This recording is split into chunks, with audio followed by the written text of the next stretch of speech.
Hello, Institute members and friends. We wanted to share this recording of our Member Day presentation with you. It includes updates about the organization, our goals for 2025, as well as some special project highlights. Thank you. We really want to welcome you today, and we hope that this is a chance to hear some things about what's going on, but also to chat together and to connect learn more about each other and the organization. So one of the big things that's on our mind is our celebration of the 30 years of the Promise of Mediation. So the original Promise of Mediation was published at the end of 1994 and really obviously sparked the work that we're all been doing all these years. And so Anya, our board president, created this graphic really showing, go back, Lydia, well, yeah, thanks. Showing sort of this idea of the evolution of where we are, starting from the seed of the book, and then moving through time and growing into a forest. So it's an analogy we've been using a lot recently to sort of see the growth that we've had in sort of expanding where the transformative model is being practiced. So in addition to mediation, we're doing a lot of things around dialogue, which you'll hear more about today, as well as conflict coaching. We have some of our coaching lab members here today. At some point, maybe we'll ask them to say something about what they're doing, and as well as our self-managed conflict training. So there's just a lot of different ways that the transformative model is growing, and we're really excited to support that innovation from our members and our fellows and our board members, and really honor this 30th anniversary of the promise. And one of the ways that we're doing this, if you haven't heard, is our new podcast. So that's in the next slide, Lydia. And I can't see all of you, but maybe if you've heard the podcast or heard that we have a podcast, you could put a note in the chat or wave. But if not, this is a good chance to learn about it. We'll be sharing the link with everybody too. It's a pretty, oh good, I'm glad to see some hands waving there. It's a pretty fun project. I'm part of the first podcast, so that was a pretty cool thing to do. Mia Bowers and I got together and had a conversation just about the book and how it impacted us and kind of where it led us. And so it was a very fun conversation, really just part of why we're doing the podcast is trying to honor this 30th anniversary, but also continue to grow the ways we tell our stories. Even though we're small, there's a lot of things happening, I think, that members are doing around the world that others don't know about. And so we're really trying to find ways to highlight the different ways people are using transformative and how it's working in their communities.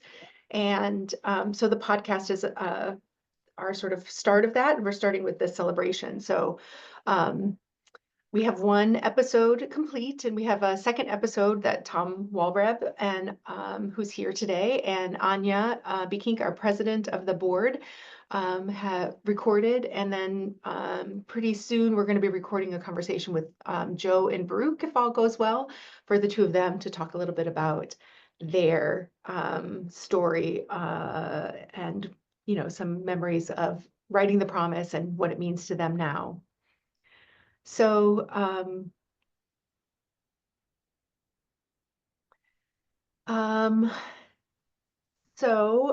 in addition, one of the things that we've been working on the last few years is really our internal structure, really trying to shore up the way we select board members and manage our board terms. And so we are super grateful to Susan Jordan and Carlo Mosca, who have just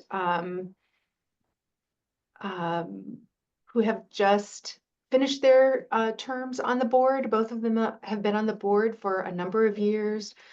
Carlo served as the vice president for the last few years, and he was a leader in our conferences in Europe. So he's in Italy, and we had a conference in Italy in 2014, I'm going to say, somewhere in that time frame. That really helped build our connections between North America and Europe. Um, Susan Jordan is stepped off the board. She was our she also was on a number of committees, which I think she's staying involved in some of those, like our diversity, equity, inclusion, and anti-racism group, and the Virtual Institute group. And so she's also an inclusion advocate, which is one of the things that we have to help us in all of our committees and working groups where we have folks who are paying a special attention to ensuring that we're doing things to be inclusive around issues of diversity. So we've really been grateful for their service. But one of the things when we did our reorganization is that we have term limits now. So we're trying to always bring in new board members. So with those term limits brings us the opportunity to bring in some new folks. And so we have Reverend Bob Thompson who joins the board this January, along with Marco Irsik, who joins the board as well. If you don't know them, Bob is from the US. He is, there's a lot of things I could say. I guess my highlights would be is that he's been intricately involved in the FACE lab work that we worked on, and the different trainings involved in that. He's been a big member of that, and he's been a member of our diversity, equity, inclusion, and anti-racism team. He brings a lot of energy and joy to the conversations that we have with him. So we're very excited for him to be new on our board. We also have Marco, who's from Slovenia, another leader from Europe. He's hosted a number of events in Ljubljana, including the first conference that I got to go to in Europe, and has done a lot to connect people in Europe as well as grow transformative practice in his home country of Slovenia. So there are a number of board members, I think, here today, or at least a couple. And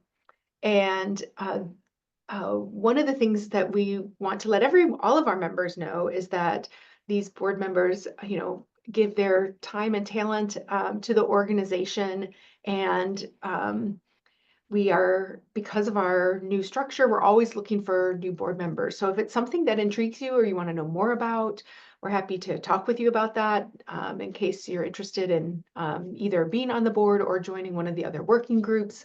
It's a really important part of how we maintain doing all the different work we're doing is through the time and energy of the board, as well as the working groups and committees that everybody's a part of.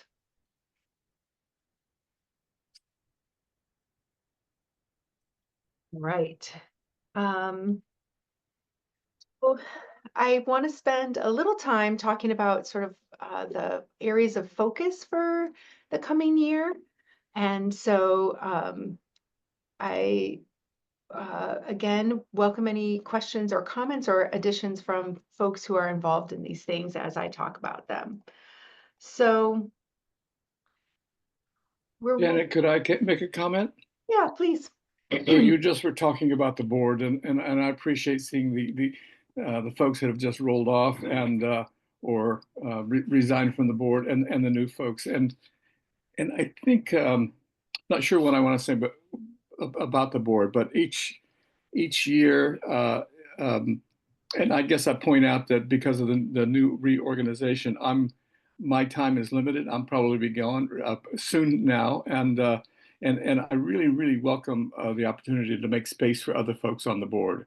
So it's I feel like it's a high responsibility position for our organization, and I've been on it for many years, and it's the dynamic board that we have today. I don't want to compare it to days in the past, but it's dynamic in that we got we've got quite a bit more diversity, and we also have, from geographically especially, and things are changing. You know, the last, I don't know, 5, 7 years. I'm not sure, Janet, but things are changing rapidly for us, and it means that there is opportunity for influencing who we are, what we are, and how we act in the world. And you know, there's many ways to do it within the Institute, and the board is just one of them.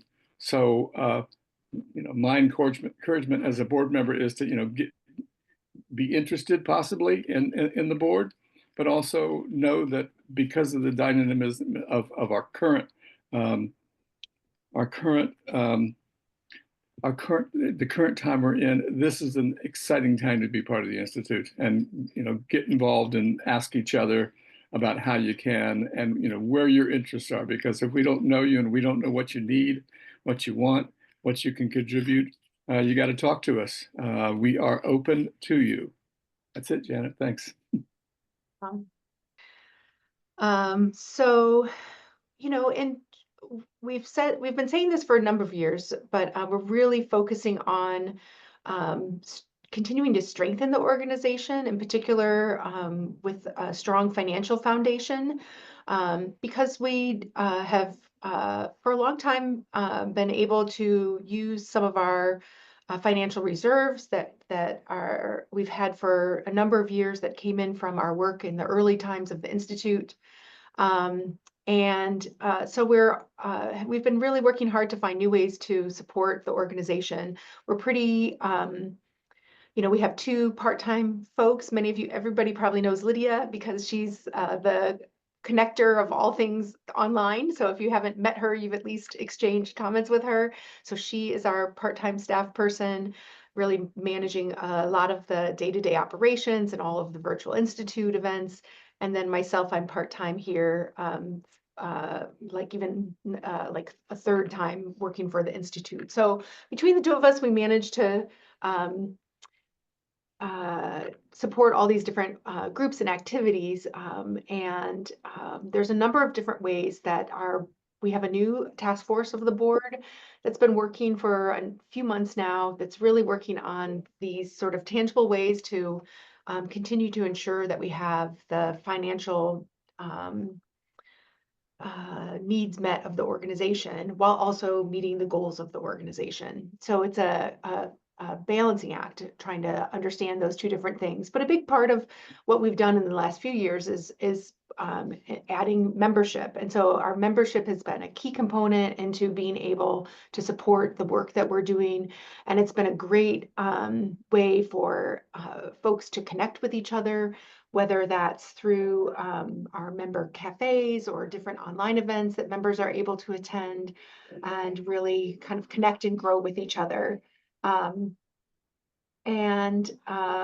We really want to be growing the membership, and that's part of why we have this event we've planned today, and really supporting members and connecting with each other and meeting your needs. So we're going to talk a little bit more about that here in a few minutes. The task force is also really looking at some other ways to continue to support the organization by growing partnerships and collaborations. We have some feelers out for some things happening with a university that we're trying to explore. We've been continuing to grow the virtual institute, trying to find ways to offer different variety of courses online. You know, we have our basic mediation and our basic dialogue, and then a lot of the other trainings that are connected to that, but we're always looking to grow sort of new events that might be helpful or interesting for members or others through the virtual institute, as well as exploring ideas of ways to increase donors or sponsorships. And so there's a lot of energy going into how we strengthen the organization. And we want to be transparent about that. You know, we have had the luxury of the past of having major training projects and support from Hofstra University, which we don't have anymore. We also had, you know, when Joe was doing a lot of training for the organization, he was able to generate a lot of income for the organization through training events as well as other fellows. And so I want to share that with all of you about the importance of really strengthening the financial side of things and supporting the mission as well. I think for us, one of the things when Anya and I were preparing this that uh, was inspiring that she said is she said, we're really wanting to look, not just at 2025, but how are we going to make it to be able to celebrate the 50th anniversary? So starting to look a little longer term and do some planning around the next big milestone for us. So um, if you hear about some of the different things we're doing, just know that's a big part of why. All right, I think we can go to the next slide, Lydia. So the other side, looking at the strength of the organization, we also want to look at connections because we know that that's such a important part when you're part of a relatively small area of practice. There are only so many transformative practitioners in the world. We're a finite number. And really looking at ways to build those connections across transformative practitioners around the world. So we have people here from a number of different parts of the world. So thank you all for coming and making time to be here. If you're not a member, I certainly can share some more information about membership. There are benefits that come with that. You have a listing on the website as well as access to free member cafes. So that's certainly one of the things that we do that we think is really connects people. The member cafes in particular are usually like a one-time event where we spend an hour or an hour and a half, and the topics really come from members. So recently a member said, hey, I'm interested in doing more work around peer mediation. I'm wondering if anyone else is doing that kind of work and what they're doing. So later this week, we have a conversation around peer mediation that's happening. And it's really just a chance for members to come together and share ideas about things they're working on. Sometimes they're very specific like that. One we had last year that was really great was about talking about empathy. What's the role of empathy from the mediator's point of view in a mediation? Is empathy something that we need to understand better, to understand where our biases are? We had a really rich conversation there. It can be really inspiring. Sometimes I think when we're in this work, we're often in the day-to-day grind. And so to have a moment to have a conversation about why we do the work we do and reconnect to the premises and the bigger picture can be pretty inspiring. So if you have topics that you want to talk about with other members, we are always open to hearing about those for these member cafes. I think most of you are familiar with the Virtual Institute. We're always trying to find new things that might meet the needs of folks. So we're talking a lot about like what is advanced training for mediators? Are there more things we could offer around that? As well as some of the things we've been doing about connections and collaborations, things that where folks are um, doing something unique in their community that they want to share about, like our child inclusive mediation training we have coming up, as well as some work we're trying to do later this year about neurodiversity and mediation. So there's always topics like that that we're hoping to share in that virtual institute. Like I said, we're mostly an organization that is led by our volunteers, our working groups and committee members. We have a number of different committees and working groups moving things forward. We have a research and writing group, which people share things that they're working on in terms of writing, whether it's formal writing for academia or less formal. It's a place you can bring something you're working on and get feedback and support, kind of thinking things through. So that group has mostly been sharing amongst themselves, but we do invite members to, if you have something you want to get some feedback from other folks, that going to that group is an option. As well as we have an international group and a working group that focuses on the Virtual Institute and planning for that, as well as committees around finances and nominations. So there's a lot of different ways if they're interested in learning more about the organization and supporting some of those activities. We have a group that's working on the 30th anniversary about kind of like a marketing and membership group. and as well as our diversity, equity, and inclusion group as well. So there's a lot of different working groups kind of helping move forward our mission and vision. I think some of you are part of those working groups, so thank you for those of you who are, who've been volunteering. And if you're interested in learning more about the working groups, probably the best thing to do would be to just either at the end of the meeting today, let me know, and I can send you a little information about what the different groups are, so you can figure out where a good fit would be for yourself. So it is open to anyone, any members to join those groups. And a lot of them have had some folks that are ready to step down, so we are looking for new people. So if you're interested, that would be great. I mentioned the cafe conversations before, so those are member-led conversations with topics that come from membership. So we'll be at the end of our time today, one of the questions we'll have is if you have any topics around that. Another thing we're trying to do that we just have had a couple groups try is a community of practice. So one of the communities of practice we have right now is for African American or folks of African descent.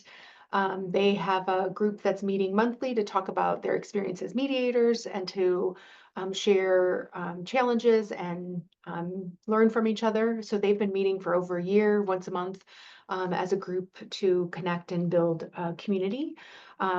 We briefly have had some other groups meet and try different things, sometimes by geographical location, like people want to know who else is in their area that are doing transformative work and they want to connect. But we've also talked about if there's areas of practice people want to get together and talk about, whether it's the type of situations you're working with or different things like that. So if you're interested in connecting with members around a topic, let us know and we'll put some feelers out and see if there's folks that want to join. We are in talks about a next conference. It's very preliminary, so we don't have anything set yet. Eventually, we will be looking for people to help us with that planning work, but we're just trying to figure out when and where at this point. So we're in the very early stages of that, but we're hopeful to have a conference. And yeah, we'll keep you posted about that. There's the conferences that I can actually remember, there's always been a champion in that town, in that city where it was. And the latest one that I'm remembering is Brno. I wasn't there, but I keep hearing about it.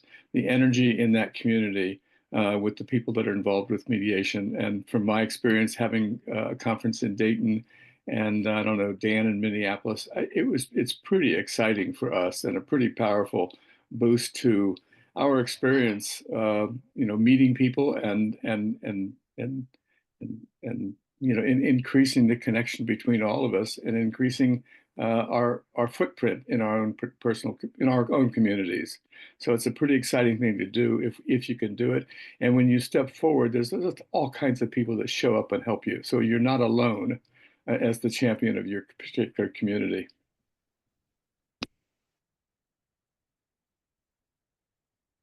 So why don't we go to the next slide, Lydia?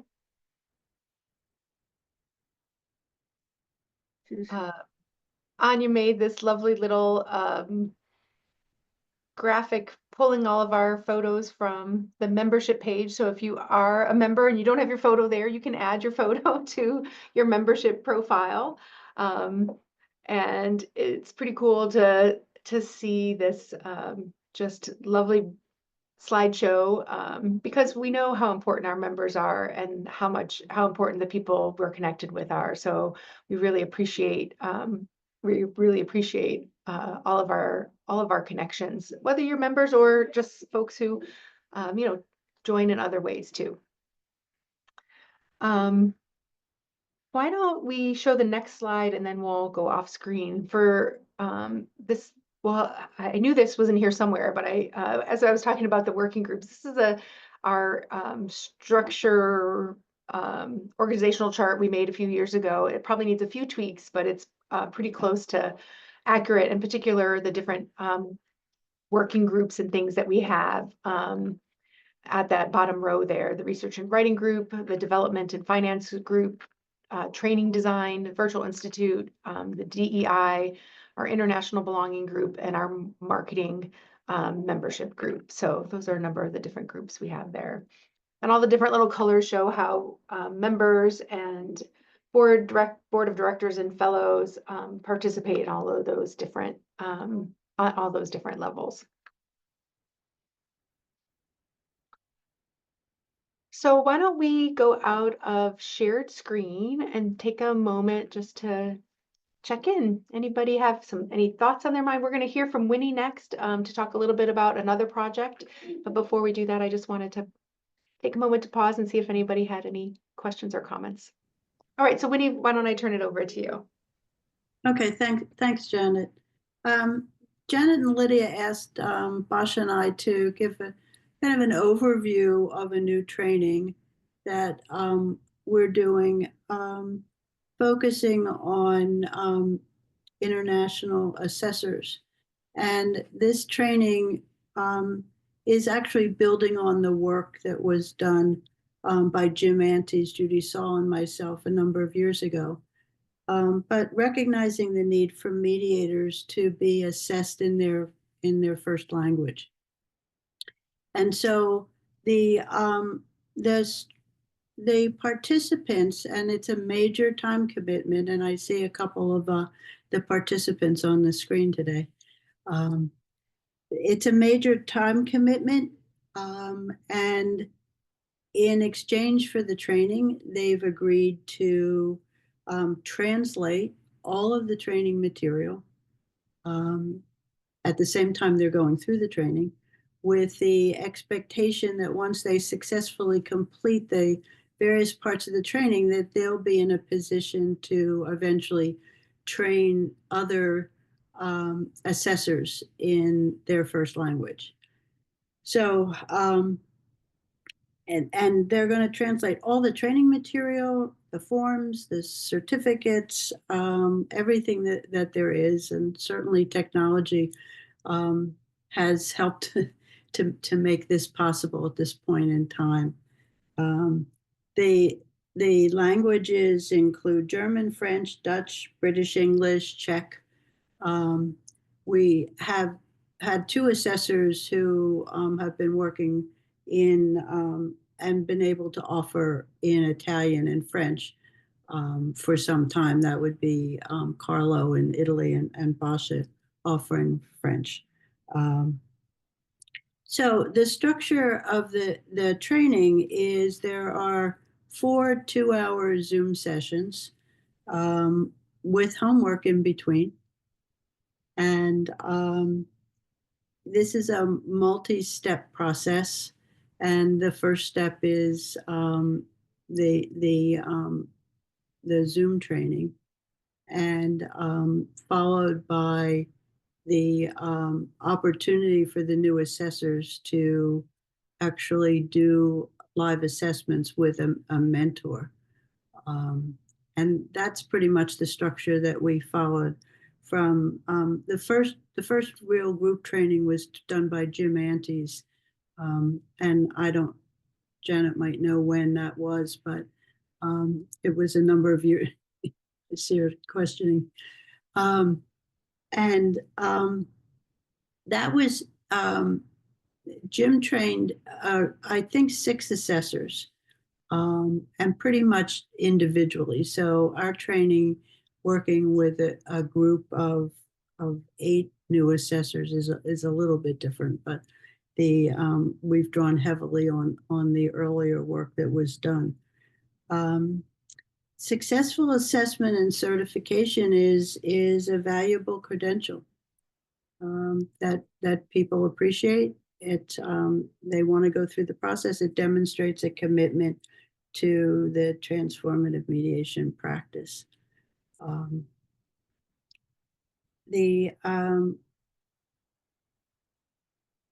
Let's see. Are there any questions about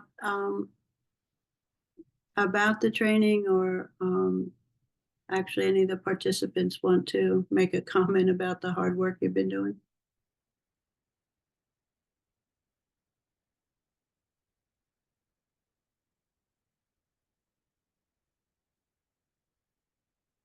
Anything I forgot, Janet?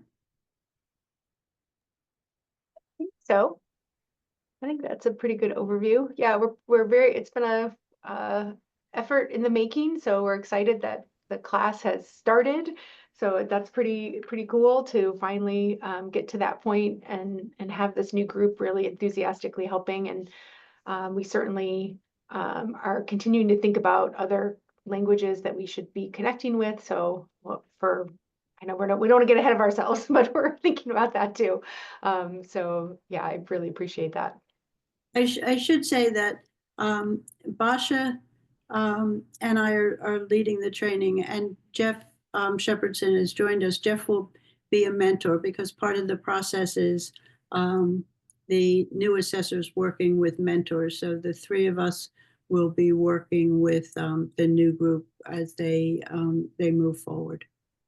Thank you, Winnie, so much for coming today and talking about it and all the work you've put into making this class happen. We're really excited to continue to grow our language reach, which is one of the things, currently most of our members speak English and trying to find ways to connect with folks when their English is more limited or they don't speak English is a big hurdle for us to continue to explore and find ways to make those connections. And certainly this project is a big one for that, being able to do assessments and have all the materials in languages other than English definitely will help make it more accessible for people, which is a pretty exciting accomplishment that we've been working for a while. So thanks so much. Well, what I'd like to do now is invite Sherry to talk a little bit about our activities going on around dialogue, and then we'll come back to the big group for some more discussion. Sound good, Sherry? Sounds fine with me. Thank you. So I know I've met some of you and some of you I haven't. So just by way of a quick introduction, my name is Sherry Tardio, and I'm a transformative practitioner here in Southern Maryland in the US. I just retired from being the executive director of the Community Mediation Center of Calvert, which I was director for 8 or 9 years. I've been practicing transformative since 2012. I'm still a volunteer at the Community Mediation Center, so they haven't gotten rid of me entirely. But I'm very interested in, now that I don't have to worry about HR things and fundraising and things like that, I'm very interested in actually working on my personal transformative mediation skills. So very glad to be here. So I was asked to talk about transformative dialogue, which is one of the courses that ISCT has been offering for a little while. I've been involved in that for a few of the times that they've done that. So basically, I just wanted to start with, well, what is it? What is transformative dialogue? Everybody has an idea about what dialogue means, group of people talking, whatever. And that's not wrong, but transformative dialogue is really more than that. It's really thinking about how do we apply the theory and the skills of transformative mediation to the dialogue process. So if we're talking about a larger group of people that perhaps is just too big, too unwieldy to do a mediation, and it's a group of people that want to talk together. And so perhaps we might be invited as a mediator or facilitator to do a transformative dialogue process. So what is that? So really it goes back to, as everything does, the theory of transformative mediation. And just like we look at mediation as a relational thing, people in conflict, it has to do with a relationship, whether or not it's a family relationship, a friend relationship, or a business relationship, or it's just one interaction. There's some sort of relationship there. It's a relational process. And so transformative dialogue looks at the dialogue process the same way. So it's really just more than, say, a group of people having a civil discussion about some issues. It's more than like a structured, how sometimes people might have a dialogue process at a board meeting or a homeowners meeting, something like that. Those can all be dialogues, but transformative dialogue actually is a process that enables people to develop new understandings about both themselves and the other people involved in the dialogue. So that might sound familiar to those of you who have taken transformative mediation training. And that's because it's based on the same exact type of premises, you know, the empowerment, the recognition, getting clear in what you feel and believe and think and what your options and choices are, as well as understanding better the ideas of other people, even if you don't agree with them. So it's just sort of taking that perspective and moving it into a large group.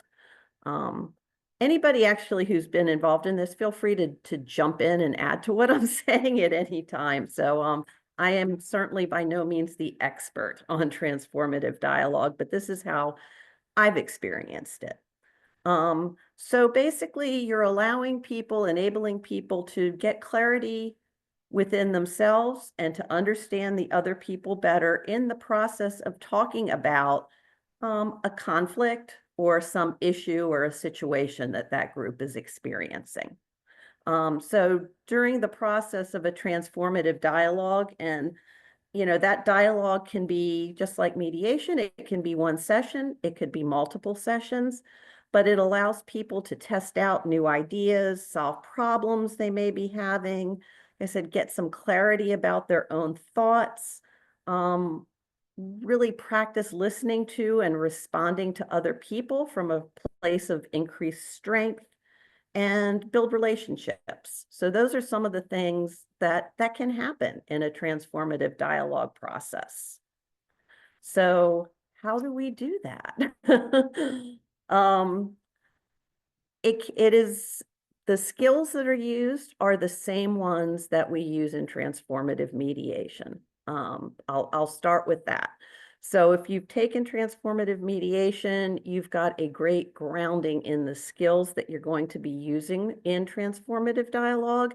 And in the course, we'll be talking about how those skills are sometimes used the same way and how they're tweaked a little bit to fit into a larger group setting. But the skills are essentially the same. If somebody is tagged to be a group approaches you and says, hey, we want to have, and they're probably not going to say a transformative dialogue. They're probably going to say, we want to have I've heard community conversation, a discussion,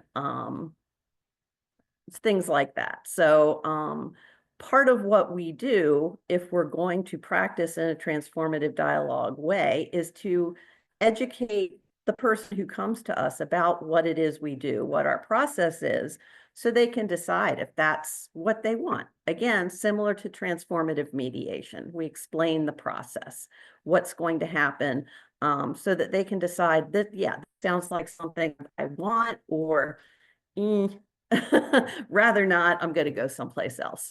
So basically you're approached as a transformative mediator by a person or persons who are looking to organize some sort of conversation with a group of people. And what we do is we co-create that process. So in other words, you as the mediator facilitator are not going to make the decisions for how that process is going to look for that group. Again, probably sounds familiar, but you're going to work with them to co-create the process. What do they envision it looking like? What are their goals? How do they define success? You know, just all those sorts of things. I think the main difference I've found is that when you're co-creating that process with them, unlike in mediation where we generally don't ask a lot of questions unless they're check-in type questions, I find myself asking a lot more questions when I'm working as a transformative dialogue facilitator, because, you know, I sort of know things that may come up. And we need to know, how big is the group going to be? How long is the conversation going to be? So we do ask a lot more questions, I find, to get some information than we would in a mediation. But again, we're not going to tell people how big or how small their group should be or how long. We can talk about our experiences doing it different ways and let them decide how they want it to look. Also, similar to mediation, the goal of a transformative dialogue is not necessarily agreement. Okay, just like with mediation, it's a byproduct oftentimes, and that's great when it happens. But what we're looking for is, again, that increased understanding of self and others, that gaining strength and recognition. The getting some sort of an agreement may be a goal of the person that asked us to come in and facilitate. And so we will work with them towards that goal because that's their goal. But as you know, everybody knows we can't make that happen, but we can we can be very, again, transparent with the group that yes, it is a goal of your organizers to reach agreement by the end of this conversation. So again, the participants in the conversation are making the decisions about the process, what it'll look like, and what they define as success.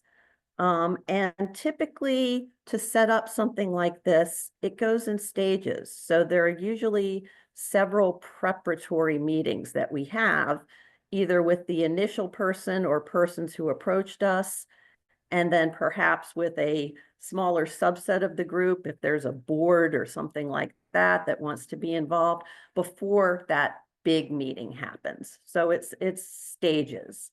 And again, each stage, we're using those transformative mediation skills, the reflections, the summaries, the check-ins, to co-create what this final process of the discussion is going to look like. And the way it looks can be very different depending on what the goals are. And that's also one of the things that we talk about in the course. What might the end product look like? So, and there are different ways it can happen. Even if, which is something that I struggled with at first, is it can be a structured process run in a transformative way. So there may be a series of questions that need to get answered. It's not necessarily a free form, hey, what do you want to talk about type of thing. Sometimes it is, but the organizers might have something in mind that they need to get done. We did one for a church, and they wanted a new mission statement.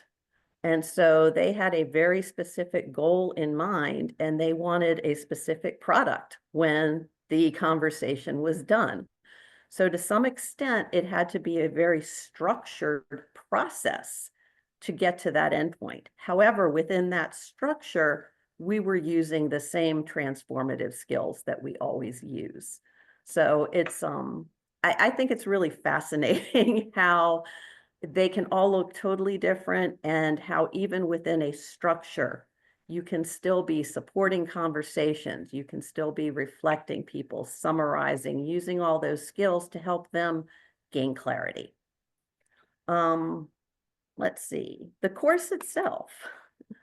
So, and Janet, you might have to help me out on this, because this time it's sort of a in-person and a remote, and it could be either or both, or so I do know that my part of it is a remote, and that we'll be having check-ins via Zoom every week, I believe. Is it every week? Every 2 weeks? Every week. Every week, to review some of the reading materials and the videos that you watch, answer questions, share experiences, and do a little bit of role playing and practice. So Google Classroom is available for everybody.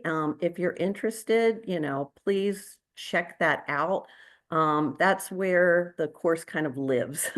And it tells you what will be gone over every week, gives you the readings, gives you videos to watch, gives you additional references and things like that. So I would say that's really the place you want to be checking a lot if you're taking the course. And then basically what the course covers, we usually start with a review of transformative mediation briefly, the theory and the practice. Talk about empowerment and recognition. One of the things that we talk about for dialogue is understanding the multiple identities that people can bring to a dialogue process. So, people are members of families, they're members of genders, of races, of community groups, professions. And so how does all that interplay? So some of that intersectionality. We talk about how do you begin to engage with the community about this process, how to have those one-on-one planning meetings, and then how to hold the larger group meeting and how to use your skills in a large group setting. We talk about during the process of transformative dialogue, what are you looking for? What are you monitoring for? And how might you judge success? And then, documenting end product. If somebody wants one, what might that look like? So there are, in the Google Classroom, in addition to that, we have 8 sessions. Those are the weekly sessions that we do the check-ins. And then I don't know if Janet, you want to jump in about the live part of it that's happening. Yeah, one of the things we are excited to have this version that's mostly asynchronous with the opportunity to meet in between so that people in different time zones and different schedules can access all the materials. But we know in a model that requires a lot of interaction, some face-to-face time would be valuable. So this is really an addition to the basic training that's online, the event in Brno. It's a chance for anyone who signs up for that to really dive deeper into the materials and think about practice and do some simulations. And so we're very excited that we have enough people to go forward with the class this spring, and Judy's leading the way with help from Martina and Robin to host that event. I know there's a good number of folks coming from the Czech Republic, but there are also people coming from other places too that will be participating because it is open to anybody. So it's the first time we're trying to do this hybrid with a little bit of both in person and virtual. So we're very excited about how those two will complement each other. Yeah. Thanks. And I also wanted to, it is not out yet as far as I'm aware, but I wanted to plug the book. So there will be a book coming out in February, Transformative Dialogue, Co-Creating Conversations in Communities and Organizations. You can pre-order it on Amazon. I looked. And written or edited by Eric Clevin and Judy Saul, so members of our ISCT community. So be on the lookout for that. And perhaps if people get a hold of that early, that could become part of the discussions as well. So I just wanted to make people aware that that is coming out. Thanks for watching. For more information about membership or events, please visit our website at transformativemediation.org. Let's grow together.